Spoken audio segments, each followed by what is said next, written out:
How are we doing? I've got the pleasure of the post-lunch spot, so good news. No one's rushing to leave, but unfortunate news, I've also got to go against, the food comas from those said donuts, so hopefully you've also had some coffee to pump you up for the afternoon session. So hi everyone, my name's Joni. I am the Senior Product Marketing Manager for Xero, and I have the privilege of also leading a team of product marketing managers across the US and Canada. I'm here to speak with you all today about the role that product marketing plays within this very important stage of growth. I'm really excited to be here as well for a number of reasons to kind of upskill together. It's interesting to see how product marketing varies from company to company. Some teams really know how to leverage us, others could use some support. So I think it's really important for us as a team of product marketers to also lean in to help shape how we can also deliver them the most value. And I love that we're here in Toronto on this gray, rainy day in this growing tech scene, though, to help shape what this can look like as a collective. Now, product marketing varies a lot depending on what company you work at, what stage of growth you're in. My belief is that I think product marketing really adds the most value when it sits at the intersection of three functions or three worlds, and that's strategy, product, and go-to-market. You can call that sales, you can call that marketing, you name it. That's why I love product marketing, to be able to use all those skill sets. That's how I also kind of found myself in this spot. So I started off my career at L'Oreal. If a number of you are wondering who let the 15-year-old baby-faced kid on stage, I credit that solely to those anti-aging products. If you have any recommendations, drop them in the Slido. That's a few softball questions I can easily answer. From there, I then went and worked at Uber, helping scale the Eats business here in Canada. And then I also did some time in strategy consulting at Deloitte, focusing in particular on the B2B tech space. I love the different components of these roles, but why I transitioned where I am at Xero, is to use all these different skills together. And my team are essentially responsible for helping accelerate the growth for Xero in North America. And that's really what I'm really excited to speak with you all today. Product marketing does a lot of different things, from launching, positioning, adoption, and it also varies a lot whether you're in a startup, a team of one, as we've heard, to a large team. But one stage that I think product marketing can really play an important role in is when you're looking to scale and grow into new markets, because I think we sit at the intersection of a lot of key teams and have a really unique perspective on the market. I hope that as your businesses grow and look to expand into new regions, you can, as a product marketer, lean in and say, hey, we not only deserve a seat at the table, we should also be the ones leading a couple of these initiatives as well. So today, I will share a bit about the context of what is Xero to frame what we're doing. I will talk through some of the complexities of growth, how we've tackled it. I'd love to know after as well what you may do in a similar situation. And I'll also kind of add some color through some examples as well. So to begin, maybe let me set the scene on what is Xero. I will nip this in the bud. We are not Xerox. This is nothing against printers. They make a fantastic product. There's no X at the end of it. I think a lot of people have different sales targets for success. Some people want to hit a revenue goal. Some people want to hit a run rate. I would just love to tell someone where I work and not have them start complaining about toner or their printers jamming all the time. And it's a joke, but also it happens significantly more than you would think. So this is Xero. I know we've started talking about accounting tech today. Happy to represent that, but Xero essentially is a SaaS platform that provides accounting solutions to small businesses, accountants, and bookkeepers. We essentially help people do what they want to do or what they intended to do. So from a small business side, it's less time in their books, more time on their business. And then from a accountant and bookkeeper side, it's more time actually advising clients and less time doing things like manual data entry. We've evolved over time. We started off initially as a core accounting solution. We've layered on additional products like payroll and tax. We've also built an ecosystem around that. But we've also grown regionally. I realize now that my emojis don't work, so imagine there are pretty flags on this slide here. But we were founded in New Zealand. We then grew into Australia and have since then focused on growing into other regions as well, like Singapore, in Europe, and most relevant to us today, the US and in Canada. Growth stories, though, are really, really exciting, but it's not always sunshine and rainbows.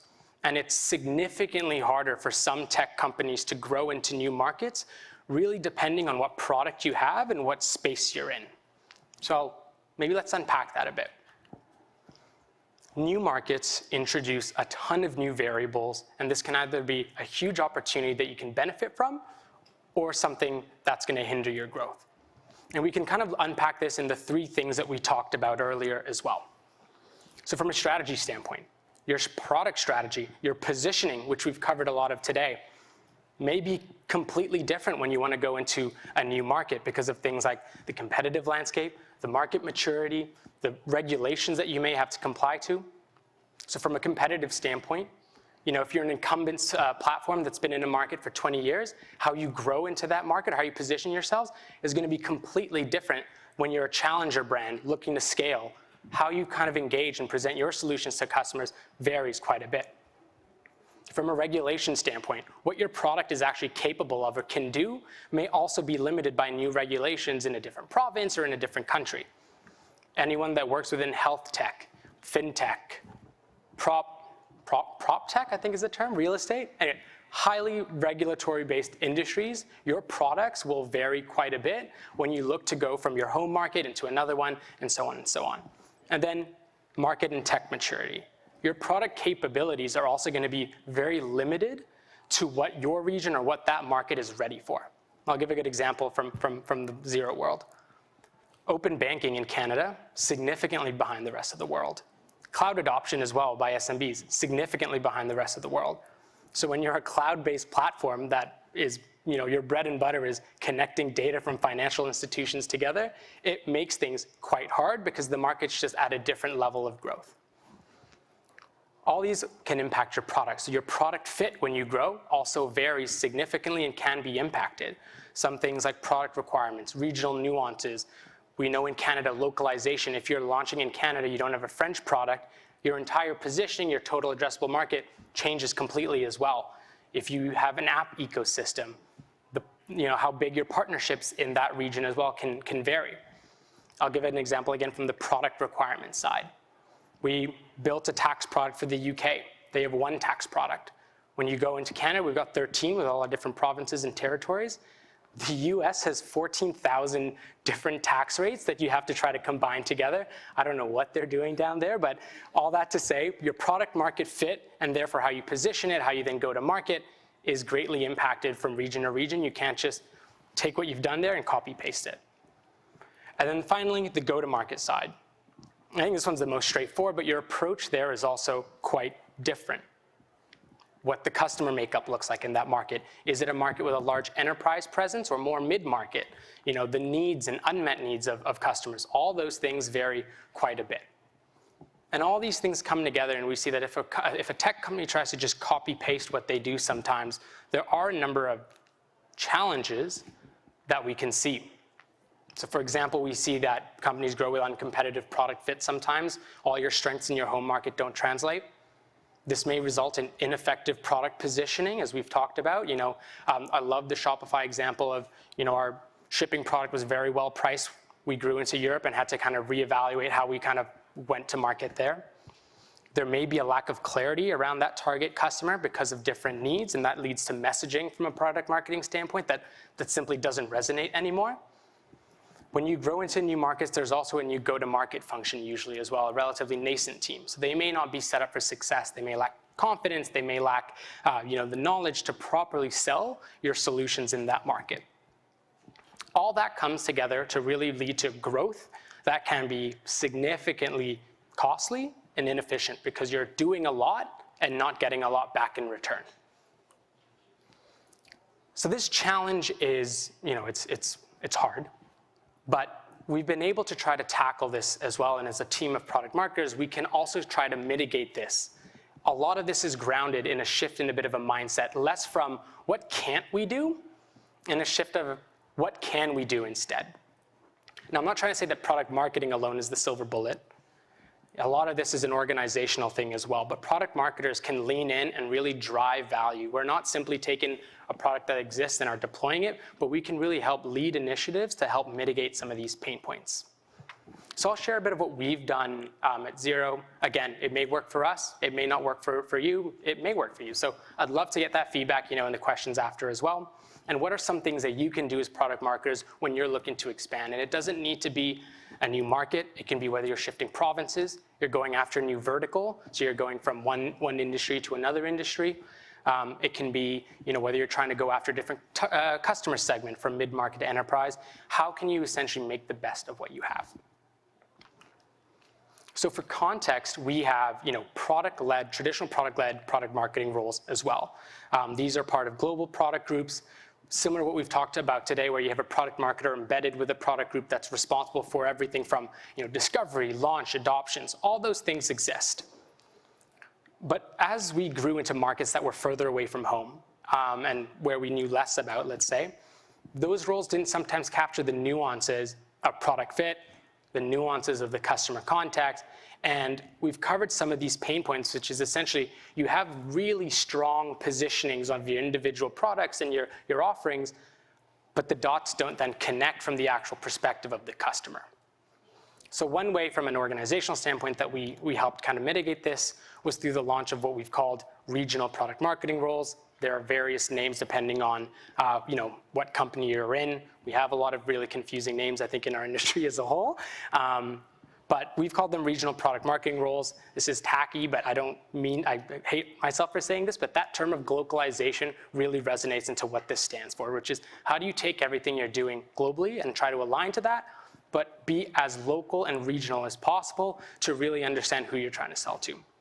So these roles sit as both part of regional go-to-market teams as well as product teams, and are essentially responsible for how we show up within a region. So instead of one product across every market, we look specifically at one market, but try to look across all the products that we have to try to figure out how do we piece this together and frame it in the way that's going to drive the most value for the Canadian small business or for the Canadian accountant and bookkeeper. We talked about a bit earlier during April's session about companies with different product groups or product portfolios. So where the traditional role may have that strong positioning on their one product category, the regional role has that overlay of how do we look across all our different portfolios to then combine them and use that as a way to grow. The summary of this all is, as you grow, you may not have the same product fit, but that doesn't mean you can't do something about it. So it's about how do we take what we do have, how do we take all the different product capabilities that we have today, how do we position what we have as effective as possible to the needs of this specific market to resonate to that specific Canadian customer that you're speaking to? How do you then use that positioning to carve out a niche, to carve a foothold in a new market? Use that to make inroads and build relationships with customers, and then add product fit in tandem to that. Now, I'm not here to advocate on behalf of April Dunford, but her book on positioning and using positioning as a way to grow, it's a fantastic read. It was great that we got her to really kick off today's session, but I highly recommend you read that if you haven't, because it's fantastic. But a lot of this, as I said, is a shift in mindset. We don't need to be everything to everyone. We may have everything in one market, but we need to be a bit more resourceful as we grow into other ones. So focus more on where can we actually deliver the best experience? Where can we actually meet customer needs if we're lacking, severe gaps? How do we secure tangible wins there to grow with a customer and then use that as a foundation? The analogy I like to say is it's a lot easier to get a seat at the table that's crowded by trying to weasel your way in and then spread your elbows once you're there than pulling up to a crowded table with the chair and expecting everyone to make room for you. So that may be abstract and high level for some, which is totally fair. So maybe I'll walk through a bit around, what are some of the different ways that you can do this as a product marketer when you're looking to kind of go into a new market where you may not have strong positioning or strong product market fit. So we'll cover this in the same 3 buckets that we've talked about earlier.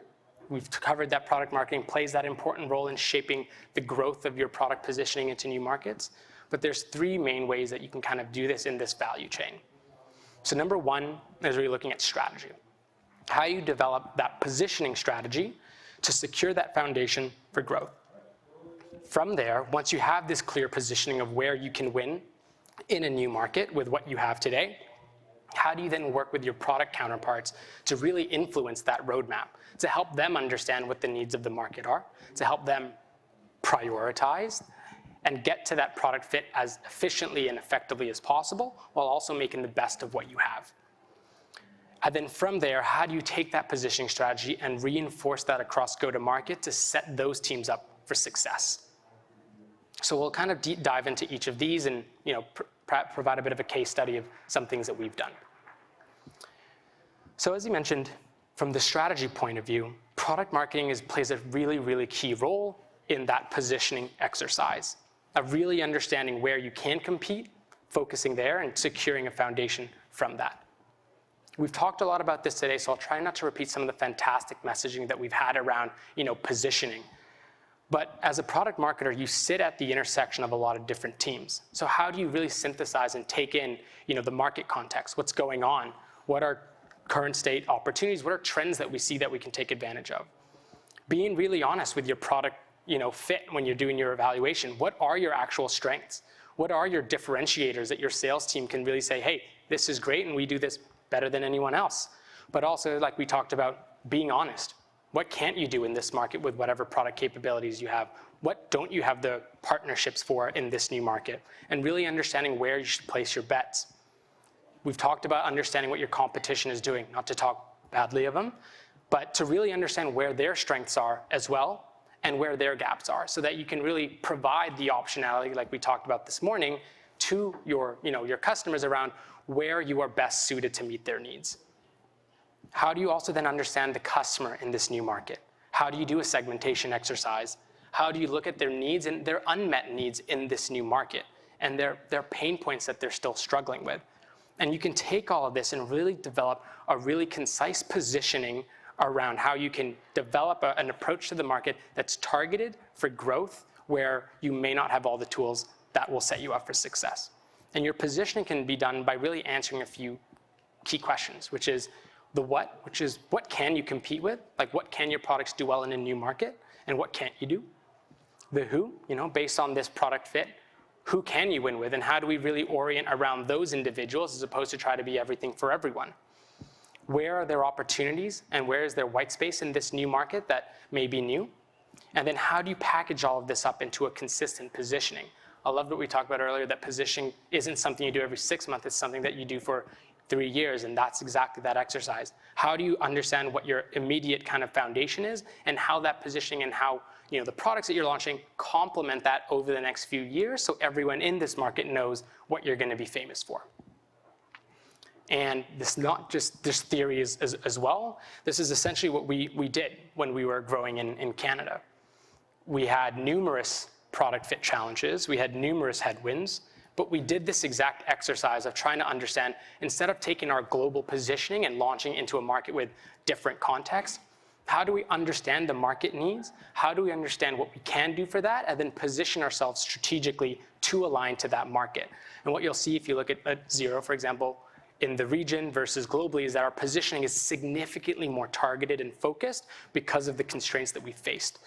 Rather than leaning away from our product fit challenges, we leaned into it, and that's kind of creating momentum for us now in this new market. And this positioning is our plan for the next few years, and it's been great, as a product marketer, to be in a way at the start of the value chain, because that's really helped inform our annual planning, our sales planning, our product roadmaps. So rather than just taking what product has and being expected to launch it, we're really kind of completing the cycle to inform that, and then working with product to then launch things that complement the positioning and strategy that we've helped define based on our understanding of the customer.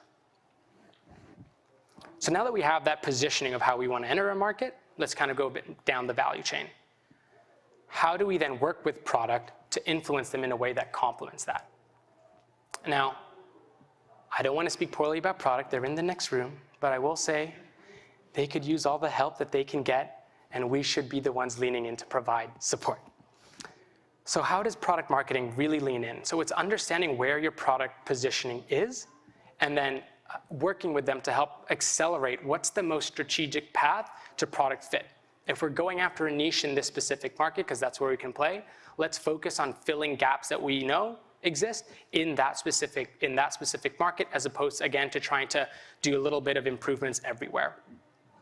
So from a product marketing standpoint, it's really around surfacing that voice of the customer, being that expert, that advocate for your customer and for your region, and surfacing that to product teams to help them, enhance and tailor existing products that they have to this market. It could also help them create net new products that don't exist elsewhere but are needed within your regions. And it also helps them prioritize. We know product managers have a really, really hard job of making trade-offs a lot of the time. There's only a few resources that you can work with. So how do we help them focus that prioritization to reinforce that positioning, to reinforce how you're going to grow in this specific market? And then with this clarity and positioning, how do you then drive adoption of the capabilities that you know are going to make the biggest impact and really help deliver the regional needs? So it's around how do you tailor products by linking them to regional use cases? Things like localization is another example as well. So when we grew into Canada, that's essentially what we did. We understood where our positioning was, we understood where we could play, and we knew that this customer could use our products in a very specific spot, but there were gaps that existed in this workflow as well. So we used that positioning and the voice of the customer feedback to then surface needs to product and had them prioritize things that we knew would move the needle. So things like net new products, like a sales tax report specific to Canada, or simply tweaking and enhancing certain things just to make your product in that position that you're going after that much more competitive. And finally, I think product marketing can really play an important role in driving a much more unified, go-to-market approach. As I mentioned, when you're tackling and you're going into a new market, the sales team there may be new. They may not have as much confidence speaking to your product. We've talked about the challenges sometimes of working with sales where they may not know how to, understand the customers that they're talking to and position your product effectively. So with this clarity and positioning, you can really then drive this cohesiveness across the entire go-to-market team. So it's about taking that positioning and translating it into a customer-facing point of view, whether it's through like a customer value prop that can be used essentially. We've talked about positioning playbooks and decks. How do you take that but make it customer-facing as well? From there, how do you create momentum within that go-to-market team by really creating targeted go-to-market playbooks that they can use to really help them hit their goals? We talked about what does it take for sales to be bought into your positioning. When we developed a go-to-market playbook, it was pretty much with the framing of you have sales targets to hit. We're not making this because we want to kind of develop a positioning. We're making this to set you up for success so you can use what we know will help you achieve those targets.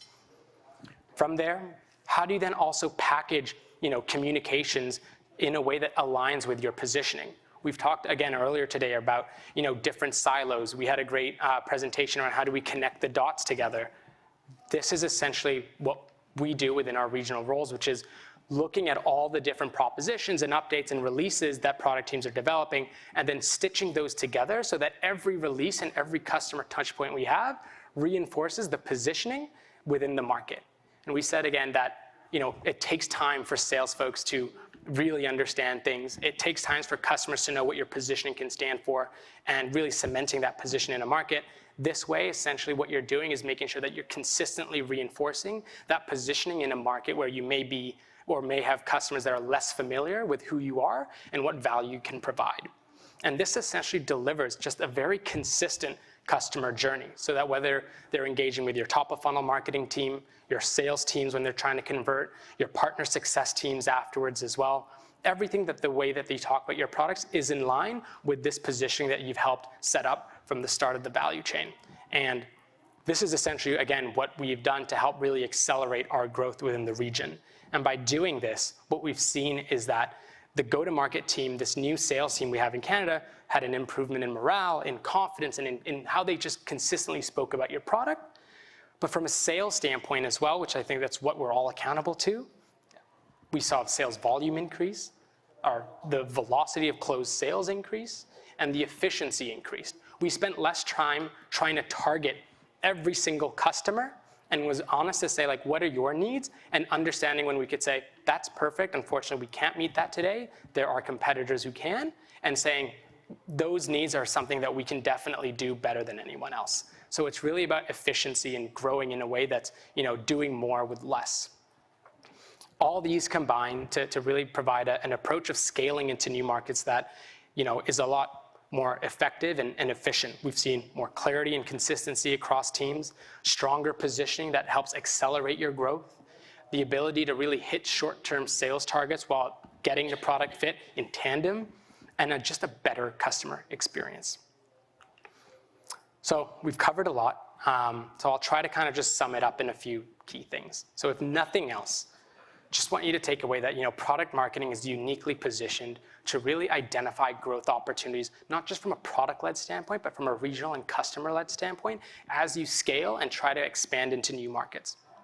You can do this by developing a really strong positioning strategy, by focusing on what you can do really, really well, where you can play, and using that positioning as a way to secure a foothold, secure a beachhead, a niche, whatever you want to call it, in a new market, and growing from there. It's not about all the things you can't do by going into a new market, but what can you do and what can you build for in the medium term? And then from there, how do you use that positioning to help your sales teams really feel empowered to hit their goals, while also working with your product teams to influence the path to product fit? So on that note, thank you for the time.